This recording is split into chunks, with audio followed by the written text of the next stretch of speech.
نستغفره ونؤمن به ونتوكل عليه ونعوذ بالله من شرور أنفسنا ومن سيئات أعمالنا من يهده الله ونشهد أن سيدنا ومولانا محمدا عبده ورسوله وصلى الله تبارك وتعالى على خير خلقه محمد وعلى آله وأصحابه وأزواجه وذرياته أجمعين. أما بعد فقد قال الله تبارك وتعالى في القرآن المجيد: يا أيها الذين آمنوا اتقوا الله حق تقاته ولا تموتن إلا وأنتم مسلمون واعتصموا بحبل الله جميعا ولا تفرقوا واذكروا نعمة الله عليكم إذ كنتم أعداء فألف بين قلوبكم فأصبحتم بنعمته إخوانا وكنتم على شفا حفرة من النار فأنقذكم منها كذلك يبين الله لكم آياته لعلكم تهتدون. وَلْتَكُنْ مِنْكُمْ أُمَّةٌ يَدْعُونَ إِلَى الْخَيْرِ وَيَأْمُرُونَ بِالْمَعْرُوفِ وَيَنْهَوْنَ عَنِ الْمُنْكَرِ وَأُولَئِكَ هُمُ الْمُفْلِحُونَ. محترم صدر جلسہ حضرات علماء کرام اور اس عظیم الشان دینی، ایمانی اور نورانی محفل میں موجود ہمارے معزز بزرگوں، قرب و جوار سے آئے ہوئے مہمانان مکرم اور عزیز طلبہ، آج کی اس مبارک مجلس میں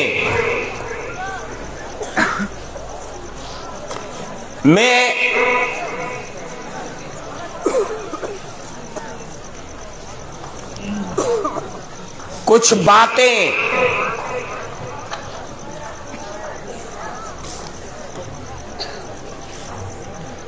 تمام وہ لوگ جو ادھر ادھر سے آئے ہوئے ہیں ان سے کروں گا، اور کچھ ضروری باتیں حضرات علماء کرام کے قدموں میں رکھ کر کے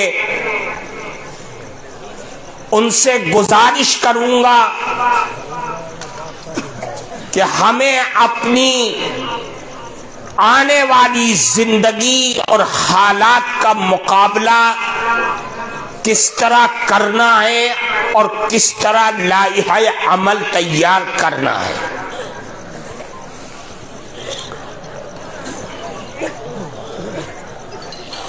سب سے پہلے ایک عام بات، اللہ تعالیٰ نے اپنے فضل اور کرم سے ہم سب کو انسان بنایا.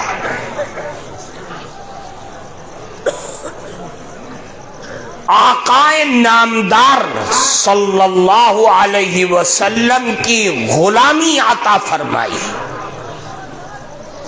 اور آپ کے غلامی کے صدقے میں اللہ نے ہمیں مذہب اسلام عطا فرمایا، ایمان کی دولت سے مالا مال فرمایا. ہم سب کو یہ سمجھنا چاہیے کہ اسلام، ایمان کیا عبداللہ اور عبد الرحمن عبد القادر نام رکھ لینے کا نام ہے، یا اس کے کچھ تقاضے ہیں جو ہم سب کو سمجھنا اور اس پر عمل کرنا اور اس کو جاننا ضروری ہے. یاد رکھ لیجئے،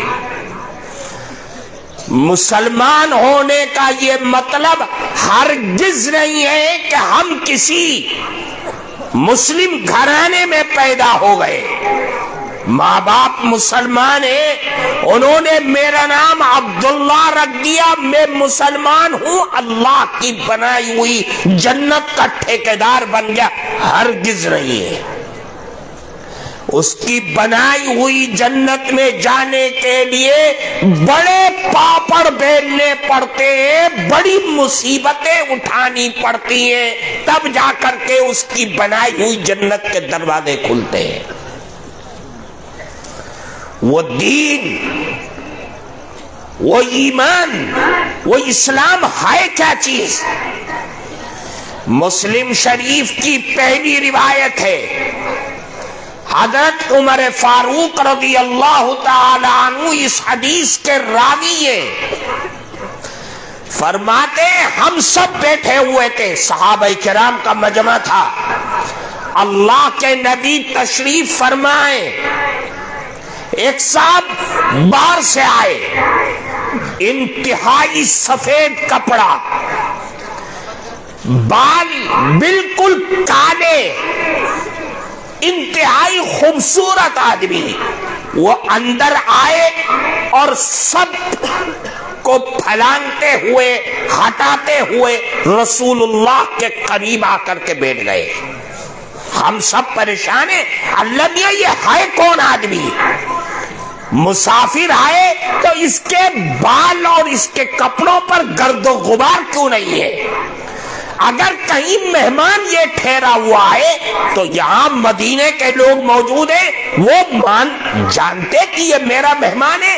کوئی نہیں جانتا، ہر آدمی پھٹی پھٹی آنکھوں سے دیکھ رہا ہے کہ اللہ میاں یہ ہے کون آدمی کہ جس کے کپڑے انتہائی سفید ہیں، بال کالے ہیں، گرد و غبار کی نشان نہیں ہے، اور اللہ کے نبی کے پاس گئے اور اللہ کے نبی کے گھٹنے سے گھٹنا ملا کر کے بیٹھ گئے۔ اور یہی نہیں بلکہ رسول اللہ کی رانوں پر اپنے دونوں ہاتھ رکھ دیے۔ ہم تو پریشان ہیں، کون آدمی ہے جو اتنا بے تکلف آ کر کے بیٹھ گیا؟ آقائے نامدار کے چہرے مبارک پر جو قدرتی رعب تھا، ہماری تو ہمت ہی نہیں ہوتی تھی کہ ہم ٹکٹکی مار کر کے تھوڑی دیر رسول اللہ کے چہرے کو دیکھ لیں، اور یہ آدمی بالکل گھٹنے سے گھٹنا ملا کر کے اور رانوں پر ہاتھ رکھ کر کے بیٹھ گیا، اور بیٹھنے کے بعد سوالات شروع کر دیے۔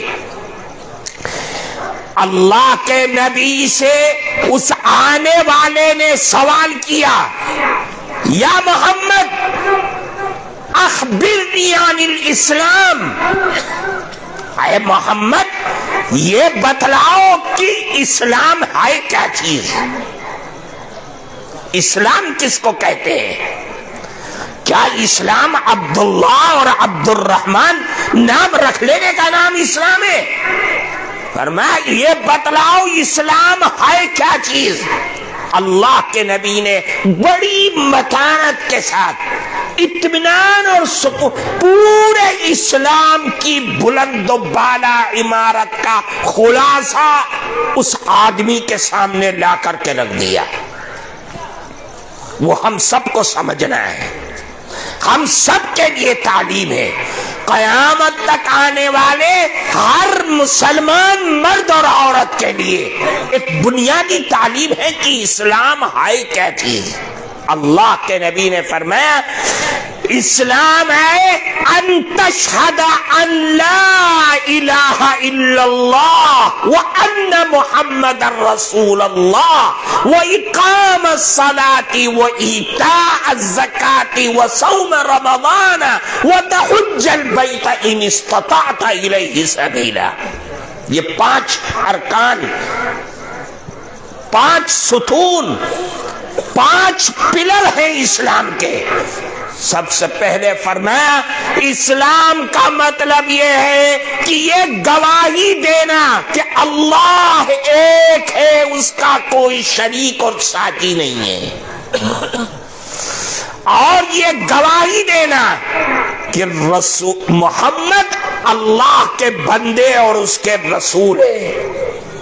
ایک پھر فرمایا وہ اقام الصلاۃ، اسلام کا مطلب یہ ہے کہ نمازوں کو قائم کرنا. اللہ اور اس کے نبی نے ہر بالغ مرد اور عورت پر دن بھر میں 5 نمازیں فرض کیا ہے.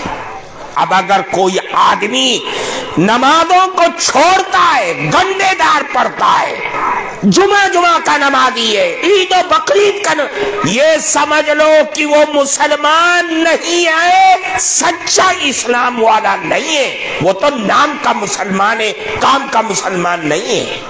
اس نے تو اسلام کی بلند و بالا عمارت کا جو ستون تھا اس ستون کو گرا دیا. اس کے اسلام کی بلند عمارت جرجر ہو گئی، کمزور ہو گئی، کبھی بھی ڈھا جائے گی. کون اس کو بچا سکتا ہے؟ تو نے تو بنیاد کو کھوکھلا کر دیا. نمازوں کو تو نے چھوڑ دیا، نمازوں کو گنڈے دار پڑتا ہے، غیر اہم سمجھ کر کے اس نمازوں کو ادا کرتا ہے. جب تیری مرضی آتی ہے مسجد میں جا کر کے پڑھ لیتا ہے، نہیں تو چھوڑ دیتا ہے. تیرا اسلام کام کا نہیں ہے، نام کا مسلمان ہے. پھر فرمایا کہ دیکھ، اسلام کا مطلب یہ ہے کہ رمضان کا مہینہ آئے تو رمضان کے مہینے میں جو تجھ پر روزے فرض کیے گئے ہیں ان روزوں کو ادا کرنا. اگر تو نے روزے نہ رکھے اور رمضان کو ضائع کر دیا تو یاد رکھ تو نے اسلام کی بلند عمارت کو کمزور کر دیا. اب تو نام کا مسلمان ہو گیا ہے.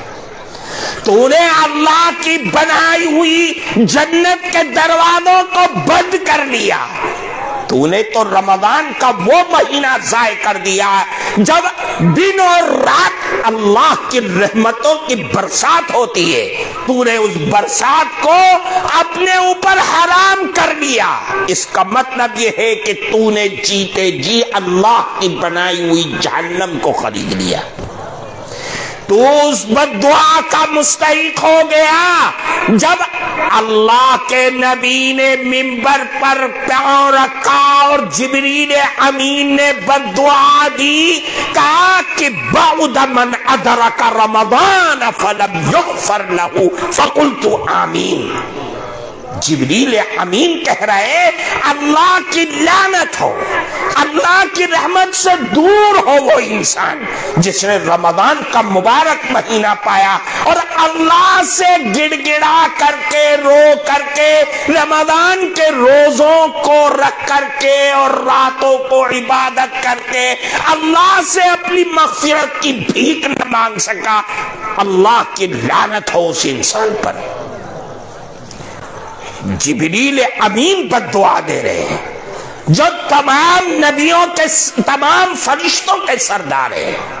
اور آمین کون کہہ رہے ہیں؟ رسول اللہ آمین کہہ رہے ہیں. کون؟ جو تمام نبیوں کے سردار ہیں.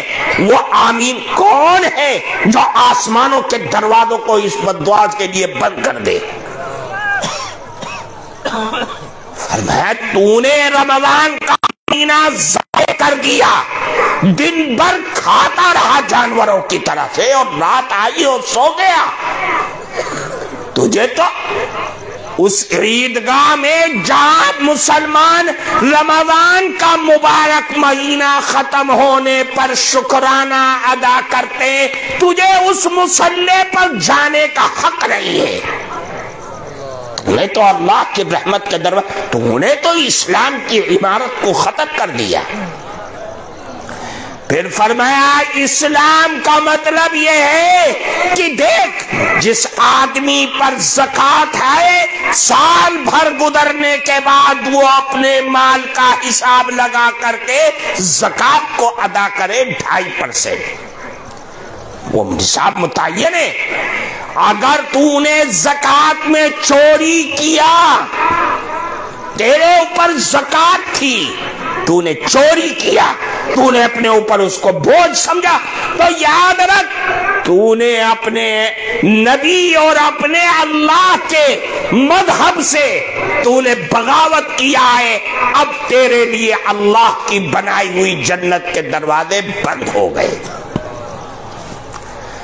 پھر فرمایا وَتَحُجَّ الْبَيْتَ إِنِ اسْتَطَعْتَ إِلَيْهِ سَبِيلًا، کہ دیکھ تجھے اللہ نے حج کی طاقت دیا ہے، تو اس طاقت کا استعمال کر، اور اللہ نے جو عمر بھر میں ایک مرتبہ کم سے کم حج فرض کیا ہے، اس فرض کو ادا کر، اس میں کوتاہی مت کر۔ میرے بچے کی شادی ہو جائے، بچی کی ہو جائے، مکہ نہیں، جو فرض ہے وہ اپنی جگہ ہے، اگر جگہ سے بے جگہ کرو گے تو یاد رکھنا تمہاری اسلام کی عمارت کمزور ہو جائے گی۔ یہ ہے اسلام جسے ہم کچھ نہیں سمجھتے۔ اللہ کے نبی نے جب یہ 5 چیزیں فرمائی تو وہ آدمی کہہ رہا ہے صدقتا، اے محمد آپ نے سچ کہا۔ حضرت عمر فاروق فرماتے ہیں فَعَجِبْنَا لَهُ يَسْأَلُهُ وَيُصَدِّقُهُ، ہم تو پریشان تھے، تعجب، اللہ میاں یہ سوال بھی یہی کر رہا ہے اور اس کی تصدیق بھی یہی کر رہا ہے۔ جب سوال کر رہا ہے اس کا مطلب یہ ہے کہ اس کو جواب معلوم نہیں ہے، اور اس کی تصدیق بھی کہہ رہا ہے کہ صدق تھا، آپ نے سچ کہا، اس کا مطلب یہ ہے کہ اس کو جواب معلوم تھا۔ سوال بھی خود کر رہا ہے اور جواب بھی، اس کی تصدیق بھی خود کر رہا ہے۔ اور آگے چلے، فرمایا پھر دوسرا سوال کیا، یا محمد اخبرنی عن الایمان، اے محمد صلی اللہ علیہ وسلم آپ ہم کو بتلائیے کہ ایمان کیا ہے۔ اسلام تو ہمیں پتہ چل گیا، کیونکہ اسلام کا مطلب یہ ہے ظاہری اعمال، ظاہری عبادات، اور ایمان جس کا تعلق عقائد سے ہے۔ اے محمد آپ ہم کو بتلائیے کہ ایمان کس کو کہتے ہیں۔ اللہ کے نبی نے پھر متانت کے ساتھ جواب دیا، فرمایا قال ان تؤمن باللہ وملائکتہ وکتبہ ورسلہ والیوم الآخر والقدر خیرہ وشرہ من اللہ تعالی۔ فرمایا دیکھو ایمان کہتے کسے ہیں؟ جس کا تعلق عقیدے سے ہے۔ فرمایا ایمان کا مطلب یہ ہے کہ اللہ پر ایمان لاؤ اور یہ سمجھو کہ آسمان و زمین کا بادشاہ اللہ ہے، کائنات کا خالق اللہ ہے، ہر ضرورت کو پورا کرنے والا صرف اور صرف اللہ ہے، اللہ کے علاوہ کوئی اللہ نہیں ہے۔ یہ ایمان اللہ پر۔ وَمَلَائِكَتِهِ، اور اے لوگوں اس کے فرشتوں پر بھی ایمان رکھو۔ کیا ہیں فرشتے؟ وہ نہیں جو یہود اور نصارہ کہتے ہیں کہ یہ اللہ کی بیٹی ہیں یا بیویاں ہیں، نہیں، یہ اللہ کی نورانی مخلوق ہے جو اللہ نے پیدا کیا ہے، کائنات کا نظام چلاتا ہے، اللہ ان کے حوالے کرتا ہے، اللہ کی تسبیح کرتے ہیں، اور یہ اللہ کی مخلوق ہے۔ کتنے ہیں ہم نہیں جانتے، یہ تو اللہ کی فوج ہے۔ وَمَا يَعْلَمُ جُنُودَ رَبِّكَ إِلَّا هُوَ، اللہ ہی اپنے فوج اور اپنی لشکر کی تعداد کو جانتا ہے۔ کوئی نبی نہیں، کوئی رسول نہیں، کوئی عالم محدث، کوئی نہیں جانتا کہ اللہ کی یہ بنائی ہوئی مخلوق ہے کتنی، ہم نہیں جانتے۔ ہاں اتنا معلوم ہے کہ مخلوق انسانوں سے بڑھ کر کے اللہ کی یہ مخلوق ہے، اس لیے کہ حدیث میں جو حالات اور جو بتائے ہیں اللہ کے نبی نے کہ ہر مسلمان کے لیے اللہ نے پہلے 4 فرشتے مقرر ہیں، 2 صبح کے 2 جو شام کے، جو لکھتے ہیں اس کے خیر اور شر کو، اچھے اور برے اعمال کو۔ 4 فرشتے تو یہ ہو گئے۔ پھر اللہ فرماتے ہیں کہ میں نے اپنے بندوں کی حفاظت کے لیے فرشتے متعین کیے جو اس کے کان کی حفاظت کرتے ہیں، کوئی خراب چیز نہ چلی جائے، جو ناک کی حفاظت کرتے ہیں، کان کی، کوئی ہاتھ کی، کوئی پاؤں کی، چل رہا ہے کہیں ٹھوکر لگ کر کے گر نہ جائے۔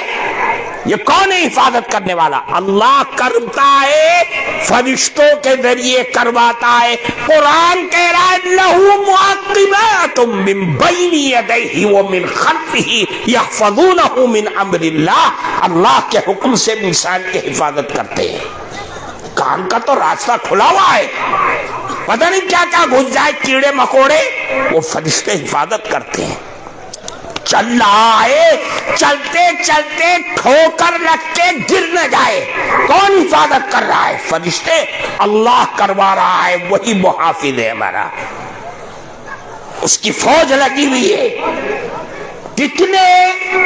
بعض مفسرین کہتے ہیں ایسے فرشتے ہر انسان کے ساتھ 20 ہیں جو ہر وقت اس کی حفاظت کرتے ہیں۔ اللہ نے جب حادثہ مقدر کر دیا، یہ فوج ایک کنارے ہو جاتی ہے، اس کا ایکسیڈنٹ ہو جاتا ہے، وہ گر جاتا ہے، اس کو چوٹ لگ جاتی ہے۔ ہم تقدیر پر بھی ایمان رکھتے ہیں، اللہ کی اس فوج کے اوپر بھی ایمان رکھتے ہیں کہ یہ اللہ کی بنائی ہوئی مخلوق ہے۔ پھر فرمایا ایمان کا مطلب یہ وہ کتبی، کہ ہم اپنے دل میں یہ ایمان اور یہ عقیدہ رکھیں کہ اللہ کی تمام آسمانی کتابیں برحق ہیں، توریت، زبور، انجیل اور حضرت ابراہیم پر آنے والے چھوٹے بڑے صحیفے کتاب کی شکل میں، اور قرآن کریم سب اللہ کی کتابیں ہیں۔ قرآن کی شان بڑی ہے، یہ کتاب نہیں، یہ کتاب کے ساتھ ساتھ کلام اللہ بھی ہے، اللہ کا کلام ہے۔ اللہ کے کلام ہونے کا شرف صرف قرآن کو حاصل ہے۔ ہم ساری آسمانی کتابوں پر ایمان رکھتے ہیں، وہ جس طریقے سے اللہ نے زمین پر اتارا تھا اس طریقے آج کی کتابوں پر نہیں۔ آج تو تحریف ہو گئی، بدل گئی، احکامات بدل گئے۔ ہم اس پر ایمان رکھتے ہیں جیسی وہ کتابیں اللہ کے پیغمبر پر اس وقت اتری تھی، اس کے برحق ہونے پر پورا پورا ایمان و یقین رکھتے ہیں۔ بات سمجھ میں آ رہی ہے؟ پھر فرمایا ورسولی، کہ ایمان کا مطلب یہ ہے کہ اللہ نے جتنے رسول دنیا میں بھیجے ہیں، چھوٹے ہو یا بڑے، جنہیں ہم جانتے ہو یا نہ جانتے ہو، قرآن جن کا نام بیان کر رہا ہے، وہ جن سے خاموش ہے، وہ اے اللہ ہم سب پر ایمان و یقین رکھتے ہیں۔ یہ ہے رسول۔ پھر فرمایا آخرت کے دن پر، قیامت کے دن پر جو بڑی تباہی اور بربادی لیے ہوئے ہوگا اور بڑی خیر بھی اس کے اندر ہوگی، جسے ہم غافل ہیں۔ ایمان تو ہے، ارے وہ آخرت کا دن ہے کیا؟ قرآن دیکھو اس کا ایک چھوٹا سا نقشہ کھینچ رہا ہے۔ وہ آخرت کا دن جس سے تم غافل ہو، فرمایا یا ایھا الناس اتقوا ربکم ان زلزلۃ الساعۃ شیء عظیم یوم ترونها تذهل كل مرضعۃ عما ارضعت۔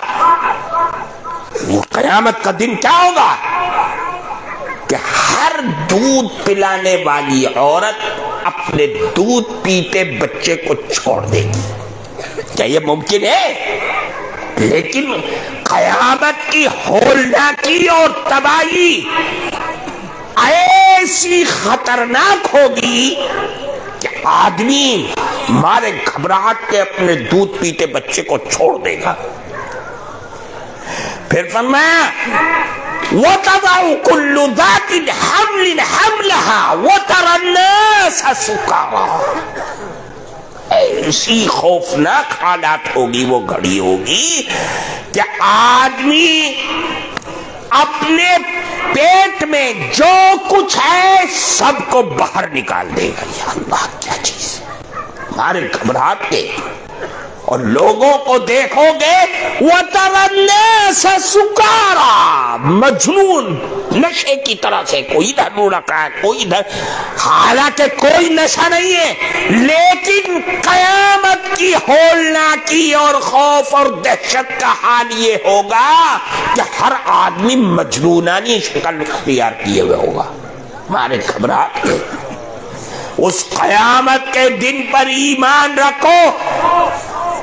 مجھے ایک حدیث یاد آتی ہے، حضرت عائشہ صدیقہ رضی اللہ تعالی عنہ تشریف فرماتی، گھر میں رسول اللہ بھی تھے، اور آپ سب جانتے ہیں کہ اللہ کے نبی کو حضرت عائشہ صدیقہ رضی اللہ عنہ سے کتنی محبت تھی، بے پناہ محبت تھی۔ قیامت کا ذکر آیا، چل رہا تھا، فرماتے حضرت عائشہ زاروں قطار رونے لگی۔ بیٹھے بیٹھے اللہ نے کیا ہو گیا تم کو؟ اللہ کے نبی نے فرمایا میں یبکی کی عائشہ، کیوں روتی ہو تم، کیا پریشانی ہے؟ میں اللہ کے نبی میں بہت پریشان ہوں۔ جب کیا ہو کیا گیا ہے؟ اے اللہ کے نبی آپ مجھ سے بہت محبت کرتے ہیں اور میں بھی آپ سے بہت محبت کرتی ہوں۔ دنیا میں میرا ساتھ آپ سے اور آپ کا ساتھ مجھ سے ہے، کیا یہ بتلائیے کہ قیامت کی جو ہولناکی ہوگی، قیامت کی جو پریشان کن حالات ہوں گے، آپ وہاں بھی میرا تعاون کریں گے، مجھ سے تعلق رکھیں گے یا چھوڑ دیں گے مجھ کو؟ اچھی بات ہے۔ فرمایا اے عائشہ، ہاں 3 جگہ ایسی آئیں گی کہ میں کیا کوئی بھی کسی کا کوئی تعاون نہیں کرے گا، کوئی نبی، کوئی شیخ، کوئی پیر، کوئی بابا، کوئی عالم، کوئی محدث، کوئی مفتی، کوئی بزرگ، کوئی کسی کے کام نہیں آئے گا، وہاں تو اپنا مقدمہ خود لڑنا پڑے گا۔ حضرت عائشہ کے تو کان کھل گئے کہ اللہ یہ وہ کون سے 3 مقام ہیں؟ اللہ کے نبی نے فرمایا کہ یاد رکھو جب لوگ کھڑے ہوں گے اللہ کا دربار لگا ہوگا، قرآن کہتا ہے ورقہ اٹھے گا، کسی کے داہنے ہاتھ میں آ کے رکے گا، کسی کے بائیں ہاتھ میں رکے گا۔ جس کے دائیں ہاتھ میں آ گیا وہ تو کامیاب ہے۔ قرآن کہتا ہے فَأَمَّا مَنْ أُوتِيَ كِتَابَهُ بِيَمِينِهِ فَيَقُولُ هَاؤُمُ اقْرَءُوا كِتَابِيَهْ إِنِّي ظَنَنْتُ أَنِّي مُلَاقٍ حِسَابِيَهْ فَهُوَ فِي عِيشَةٍ رَاضِيَةٍ۔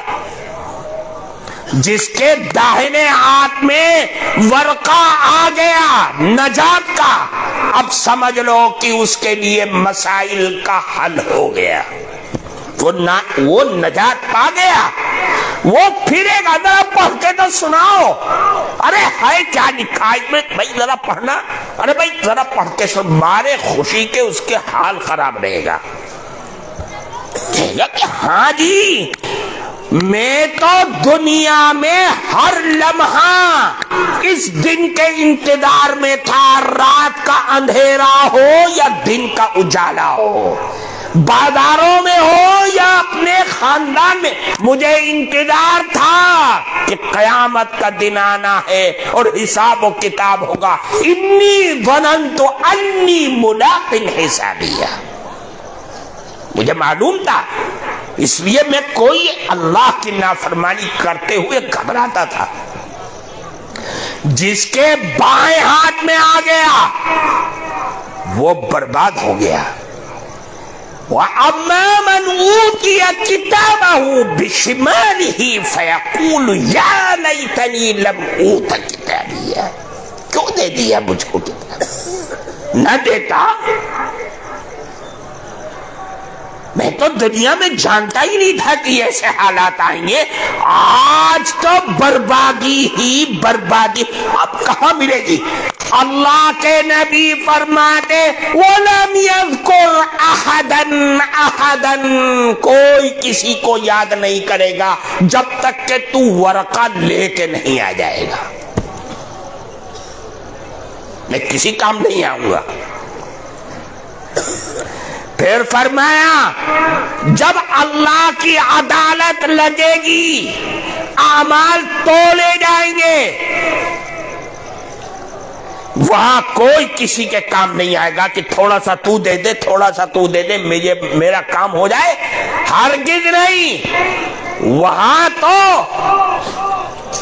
اگر تمہارے اعمال وزنی ہوں گے تو نجات ہے، اور اگر اعمال ہلکے پھلکے رہ گئے تو کوئی وَلَمْ يَذْكُرْ أَحَدًا أَحَدًا۔ کیوں؟ قرآن کہہ رہا ہے فَأَمَّا مَنْ ثَقُلَتْ مَوَازِينُهُ فَهُوَ فِي عِيشَةٍ رَاضِيَةٍ وَأَمَّا مَنْ خَفَّتْ مَوَازِينُهُ فَأُمُّهُ هَاوِيَةٌ۔ یہاں تو بھاری اعمال لے کے آ تو دنیا تیری سفارش کرے گی، میں بھی سفارش کروں گا،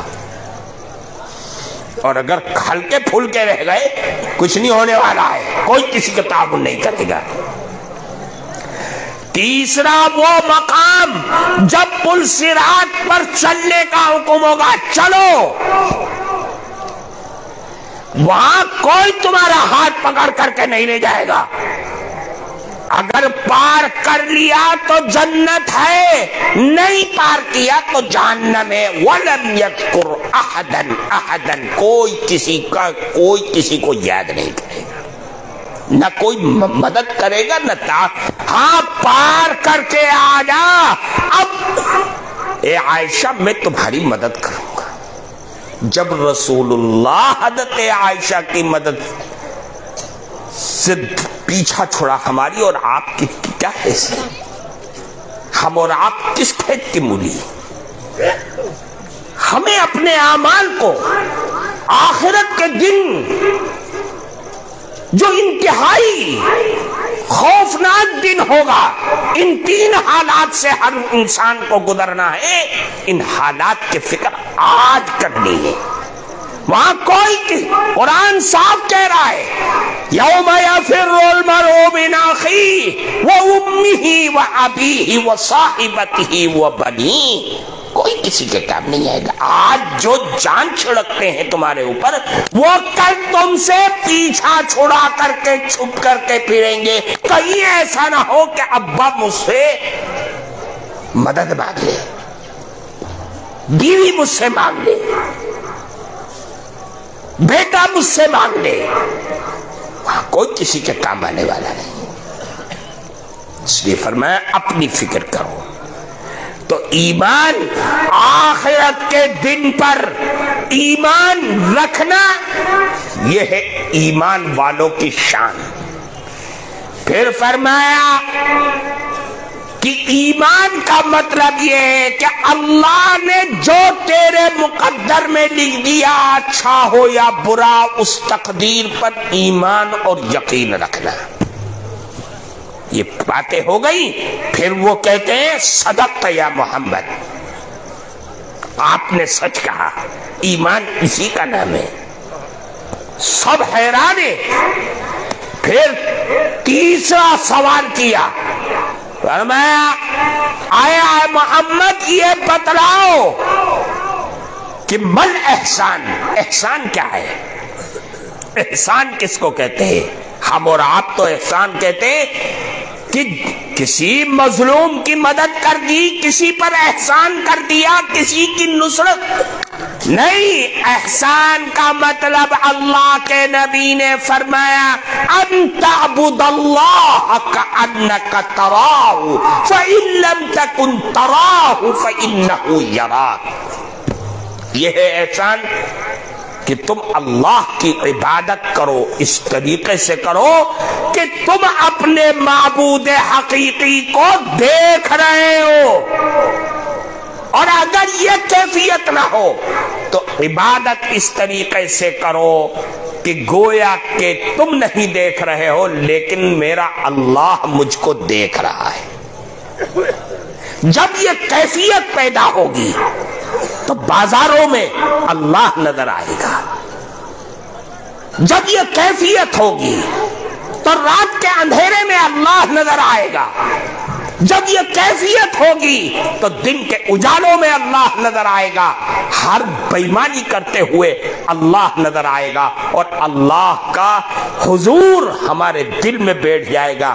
یہی مقصد ہوتا ہے ذکر و اذکار سے، یہی مقصد ہوتا ہے شیوخ اور ان کے سلوک سے کہ بھئی ہر ذاکر کے دل میں اللہ کی محبت، اللہ کا حضور، اس کی معرفت کا حضور اس طریقے سے ہو جائے کہ اللہ اس کی نگاہوں کے سامنے آ جائے، ذکر کرتے کرتے کرتے اتنا پک جائے کہ اس کا ہاتھ، پاؤں، آنکھیں، زبان سب اللہ کی آنکھ اور زبان بن جائے۔ کیا مطلب؟ جو بول دے اللہ فوراً پورا کر دے، جہاں نگاہ ڈال دے تب باطل طاقتوں کو نیست و نابود کر دے اور حق کو بلند و بالا کر دے۔ ایک نگاہ، ہمارے بزرگوں کے پاس یہ نگاہیں تھی، یہ زبان تھے، یہ ہاتھ تھے، وہی تھے جو کہہ دیا وہ ہو گیا، جس کو دیکھ لیا وہ اللہ کا، اس کے رسول کا غلام بن گیا۔ میرے بھائیوں، حال اس وقت موقع نہیں ہے میں ہمارے بزرگوں کو اس طریقے کے واقعات کہ چلتے چلتے جس گاؤں پر نگاہ ڈال دی تو حضرت شیخ الاسلام مولانا حسین احمد مدنی رحمت اللہ علیہ کی نگاہوں میں وہ طاقت اللہ نے رکھ دیا تھا کہ آج تک وہ گاؤں، وہ دیہات اور اس کے لوگ اہل حق ہیں اور حق پر قائم اور دائم ہیں۔ ایک نگاہ، چلتے چلتے نگاہ کا اثر یہ ہو گیا۔ تو میرے بھائیوں، یہ احسان کا صدقہ آپ نے سچ کہا ہے محمد۔ پھر آخری سوال کیا، فرمایا یا محمد اخبرنی عن الساعہ، اے اللہ کے نبی یہ بتلائیے قیامت کب آئے گی، قیامت کب آئے گی؟ اللہ کے نبی نے جواب دیا مل مسئول عنہا بأعلم من السائل۔ یاد رکھو، جو سوال کر رہا ہے جتنا وہ قیامت کے بارے میں جانتا ہے اتنا ہی میں بھی جانتا ہوں، اس کے علاوہ کچھ نہیں۔ کیوں؟ ان اللہ عندہ علم الساعہ، قیامت کا علم تو اللہ کے پاس ہے، کوئی نہیں جانتا کہ قیامت کب آئے گی۔ اچھا جی، بہت بڑی بات ہے۔ اچھا چلو ہم نے مان لیا کہ قیامت کب آئے گی، نہ آپ کو پتا ہے نہ مجھ کو پتا ہے، لیکن یہ بتلائیے ان اماراتھا کہ اس کی کچھ نشانیاں تو ہوگی، وہ نشانیاں بتلا دو۔ ہاں نشانیاں ہیں، وہ نشانی سمجھ لو، اور اس مجمع میں، اس جلسے سے، علماء کی موجودگی میں آپ اس نشانیوں کو لے کر کے جائیے گا، وہ نشانی آنے نہ پائے تاکہ ہلاکت و بربادی سے ہم اور آپ بچے رہیں۔ فرمایا اس کی نشانی سب سے پہلے اللہ کے نبی نے فرمائی ان تلد الامۃ ربتہا، جب ایسے حالات آ جائیں کہ مولا کے باندی اپنے مولا کو جننے لگے. نہیں سمجھو گے کیونکہ باندی بھی نہیں ہے اور مولا بھی نہیں ہے. محدثین اس کی تشریح کرتے، وہ تشریح سمجھو. کیا مطلب کہ باندی مولا کو جننے لگے، مطلب یہ ہے ایسے حالات آ جائیں کہ جوان لڑکا اپنی ماں اور باپ پر حکمرانی کرنے لگے.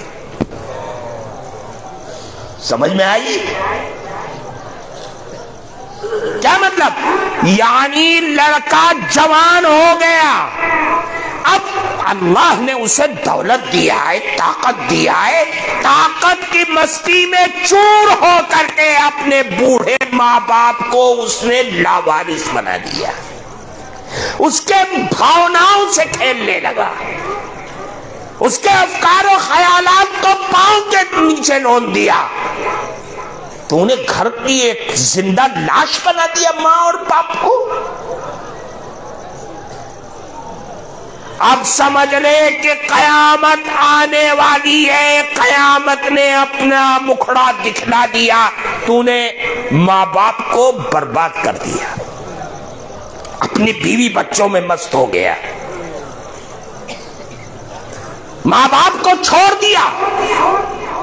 یہ کیا چیز ہے؟ یاد رکھو یہ علماء بیٹھے، اللہ کے نبی نے فرمایا ہے کہ ماں باپ کی نافرمانی گناہ نہیں بلکہ گناہ کبیرہ ہے، مہا پاپ ہے.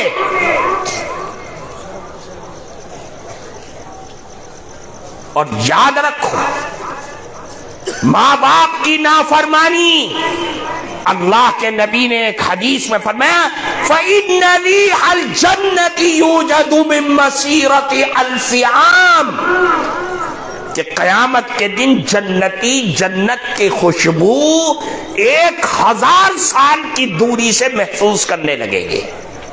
یعنی اس جنت تک اگر چل کے جائیں تو 1000 سال لگے گا، وہاں سے جنت کی خوشبو آنے لگے گی. پھر فرمایا واللہ لا یجدھا کن، خدا کی قسم، اللہ کی قسم کھا کے کہہ رہے ہیں جو ماں باپ کا نافرمان ہوگا وہ جنت کی خوشبو بھی نہیں پائے گا. داخلہ تو بہت دور کی چیز ہے. ماں باپ کی نافرمانی، اللہ کے نبی نے ایک حدیث بیان فرمائی، 15 علامتیں اللہ کے عذاب کی بتلائی، 15، اس میں سے ایک فرمایا کہ اطاع الرجل زوجته وعق امه وبر صديقه وجفا اباه. جب ایسے حالات آ جائیں، ایسے بدنصیب لوگ دنیا میں پیدا ہونے لگے کہ لوگ اپنی جوان بیوی کے کہنے میں آ کر کے بوڑھی ماں کو چھوڑ دیں. بیوی نے کان میں کہا اور تو اتنا بدنصیب آدمی، اتنا بے غیرت ہو گیا کہ اس بیوی کے کہنے میں آ کر کے تو بوڑھی ماں پر جا کے برس پڑا. اللہ کی اس دھرتی پر تجھ سے بڑا بے غیرت کوئی ہو نہیں سکتا. پھر فرمایا جب ایسے حالات آ جائیں کہ لوگ اپنے دوستوں کے کہنے میں آ کر کے بوڑھے باپ کو چھوڑ دیں. کیا مطلب؟ کہ باپ چارپائی پہ لیٹا ہے، کرا رہا ہے، آواز دے اے بیٹا اے بیٹا، اور بیٹا گھر سے باہر نکل جائے یہ کہہ کر کے کہ ارے ابا تو چیختا چلاتا رہتا ہے، پکارتا رہتا ہے، میرے دوست میرا انتظار کر رہے ہیں. اللہ نے سب کچھ تجھ کو دے دیا، دولت بھی دے دی، عمارت بھی دے دی، کارخانے بھی دے، لیکن یاد رکھ اللہ اور اس کے نبی کی نگاہ میں سب سے بدترین انسان تو ہے، سب سے بدنصیب انسان تو ہے۔ اس حدیث کے آخر میں فرمایا جب ایسے حالات ہو جائیں، 15 باتیں بیان فرمانے کے بعد فرمایا فَلْيَرْتَقِبُوا عِنْدَ ذَلِكَ رِيحًا حَمْرَاءَ أَوْ خَسْفًا أَوْ مَسْخًا أَوْ قَذْفًا۔ اب انتظار کرو، آگ کی بارش ہوگی آسمان سے، اب انتظار کرو، زمین پھٹے گی، تم زندہ اس میں دفن کر دیے جاؤ گی، اب انتظار کرو، تمہارے اعمال کی صورتیں کتوں اور سوروں اور بندروں جیسی ہو جائیں گی۔ حضرت ابو ہریرہ اس حدیث کی روایت دوسرے طرق سے کرتے ہیں، وہ ایک بات کا اور اضافہ کرتے ہیں، فرماتے اللہ کا عذاب دنیا میں اس طریقے سے آئے گا جیسے تسبیح کا دھاگا ٹوٹ جائے، دانے بکھر جاتے ہیں۔ کبھی دیکھا ہے تسبیح کا دھاگا ٹوٹ گیا کیسے دانے بکھر جاتے ہیں؟ اللہ کا کون، دیکھو حالات کو دیکھو اور سمجھو کس طریقہ ہر صبح ہر دن ایک مصیبت، ایک چھوٹے سے چھوٹا آدمی مسلمان کی گردن پر تلوار لیے کھڑا ہوا ہے، ہر صبح یہی نتیجہ ہے۔ جسے دیکھو وہ کس کا دشمن ہے، کس کا خون اس کے منہ کو لگا ہوا ہے، وہ مسلمان ہے، وہ تو ہماری بے حسی ہے کہ ہم اس کو اگنور کر دیتے ہیں۔ کوئی زندہ قوم ہوتی تو برباد ہوتی، پتہ نہیں حالات کس طرح سے بدل جاتے ہیں۔ ہمیں اور آپ کو ناگوار تو لگے گا، یاد رکھو، پلٹ آؤ، سوچو ہم نے کہاں سے راستہ بدل دیا اپنا۔ اگر یہ حالات رہے تو ہماری آنے والی نسلوں کے لیے تباہی اور بربادی کے علاوہ کچھ نہیں ہے۔ میں آپ کو جھجوڑنا چاہتا ہوں، اگر آپ کے سینے میں انسان کا دل ہے تو سمجھو کہ میرا نبی کیا کہہ رہا ہے، کہ دیکھو ان علامات کو، جس میں ناچ گانا، جس میں نشہ، شراب، جس میں جھوٹ اور بے ایمانی، جس میں دین، مذہب اسلام اور ایمان کے خلاف اعمال ہے، وہ پیدا نہ ہونے دینا اپنی زندگی میں، ورنہ اللہ بہت بے نیاز ہے، اسے میری اور آپ کی جان کی کوئی فکر نہیں ہے، وہ تو بہت بے نیاز ہے، وہ تو اتنا بے نیاز ہے کہ رسول اللہ جب محبوب رب العالمین ہیں، جو تمام نبیوں کے سردار ہیں، وہ مکے میں 13 سال تک رہے اور صحابہ کرام بھی تکلیف اٹھاتے رہے، رسول اللہ بھی مصیبتیں جھیلتے رہے، اور کعبۃ اللہ کے اندر 360 بت رکھے رہے، 1 سال 2 سال نہیں، 13 سال تک وہ نبی وہاں موجود ہے جس کے ایک اشارے پر پورے پہاڑ کو سونا بنا دیا جائے اور پہاڑوں کو پیس کر کے لوگوں کو برباد کر دیا جائے، چاند اشاروں پر ٹکڑوں میں ہو جائے، وہ رسول اللہ موجود ہے اور کعبۃ اللہ میں 360 بت رکھے رہے۔ صحابہ کرام 13 سال تک مصیبتیں جھیلتے رہے، اللہ کے نبی اتنی مصیبت جھیلے، اتنی پریشانی جھیلے کہ کہنے پر مجبور ہو گئے کہ دنیا میں کسی نبی کو اتنی پریشانی نہیں آئی جتنی مصیبت میں نے اسلام کے خاطر جھیلی ہے۔ اللہ بہت بے نیاز ہے، وہ سب کو تباہ وہ برباد بھی کر سکتا ہے، ہمیں اپنے اعمال کی فکر کرنی کا صدقہ۔ پھر فرمایا دوسری نشانی، ایک نشانی تو یہ بیان فرمائی، دوسری نشانی ہے وَأَن تَرَى الْحُفَاةَ الْعُرَاةَ الْعَالَةَ رِعَاءَ الشَّاءِ يَتَطَاوَلُونَ فِي الْبُنْيَانِ۔ قیامت کی ایک نشانی یہ، دوسری یہ کہ تم دیکھو گے جو جھوپڑیوں میں رہنے والے، رکشا چلانے والے، ٹھیلا لگانے والے، جوتا تاکنے والوں کو، کہ وہ بڑی بڑی عمارتوں میں رہنے لگے، بڑی بڑی گاڑیوں کے مالک ہو گئے۔ کہاں سے آ گیا پیسہ؟ وہ تو فقیر تھا، وہ تو رکشا چلاتا تھا، کہاں سے آ گیا آج اتنا پیسہ کہ وہ منزل پہ منزل چڑھائے لیے چلا جا رہا ہے؟ اس کا مطلب یہ ہے کہ وہ کہیں سے حرام خوری، حرام کاری کر کے آیا ہے۔ اس نے اسمیک بیچی، اس نے چرچ، افیم، گانجا، ڈوڈا بیچ کر کے، شراب بیچ کر کے اپنے کاروبار کو رات اور رات اس نے بلند کیا ہے۔ اس کا مطلب یہ ہے کہ تو نے حرام کمایا ہے۔ آج تو کروڑوں کا مالک ہو گیا، کل تیرے پاس 100 روپے بھی نہیں ہوتے تھے۔ یہ قیامت کی نشانی ہے کہ صدقتا، سچ کہا آپ نے۔ یہ سوالات کیے اور اٹھے مسجد میں سے اور اٹھ کر کے باہر گئے۔ حضرت عمر فاروق کہتے ہیں ہمارے لوگ صحابہ کرام باہر گئے کہ دیکھیں یہ آدمی ہے کون۔ جیسے کمرے سے مسجد کے دروازے سے باہر گئے، معلوم نہیں کہاں چلے گئے، پتہ نہیں زمین نگل گئی کہ آسمان نے اٹھا لیا، ہم پیچھے گلیوں میں ادھر ادھر کہیں نہیں دکھائی دیے۔ آ کر کے پھر بیٹھ گئے۔